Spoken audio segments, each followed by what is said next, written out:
Here I have the Sonic the Hedgehog Sonic Speed Sphere Challenge. We're gonna be opening it up. I'm gonna go ahead and put it together. I'll show you like everything that comes inside, put it together, and we'll see what we got. Just took everything out of the box. We do have the user manual. We have the bag number 1, bag number 2, bag number 3, and then the ramp was basically by itself.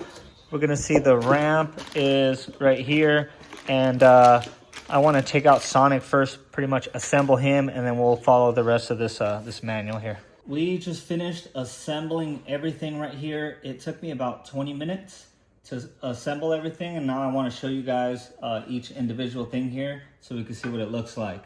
I do gotta say, I love the Sonic Lego minifig right here.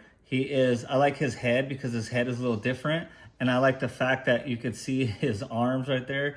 He's been working out, as you guys could see. So we're gonna kind of let him hang out right here.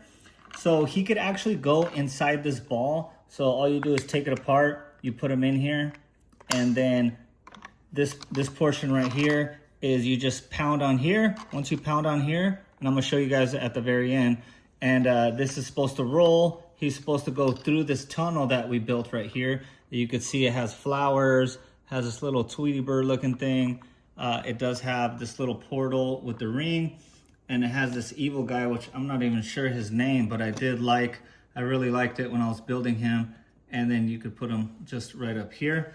And then this is the tunnel, what it looks like from the side angle right here. And then these are the individual rings. It comes with 3 different rings. I like how it's transparent. So the rings, you could set them up on a table, and then they could go ahead and you could collect them when you smash through with this right here.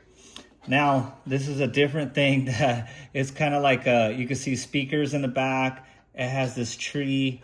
And these, it's like this palm tree that these actually come out a little bit. They move a little bit right here. But the speakers also move out. And then they have like the little DJ, the 1s and 2s. So we could actually spin it if there's actually records playing. You can see the music going on right there. That is pretty cool. Let's move on over here. You guys could see the little lounger. It has a hot dog. This is actually like a chest, an ice box, and it has a soda in there. And then this is his little lounger where he could be just chilling right there, waiting for Eggman or any bad guys to show up on him right there. And then the last part of the build is the ramp. And this is where he's supposed to, when he goes into his spin hedgehog mode, and then he's gonna be collecting these diamonds, and he's gonna be collecting any of the coins here. So let's actually demonstrate it and see what happens. Okay, we're gonna demonstrate him actually going into this ball, and you guys could see he's in there. So when he spins like he normally does as a hedgehog, that's where he's gonna be at right here. You guys ready? We'll see what happens here. 1, 2, and just like that, he collected his coins.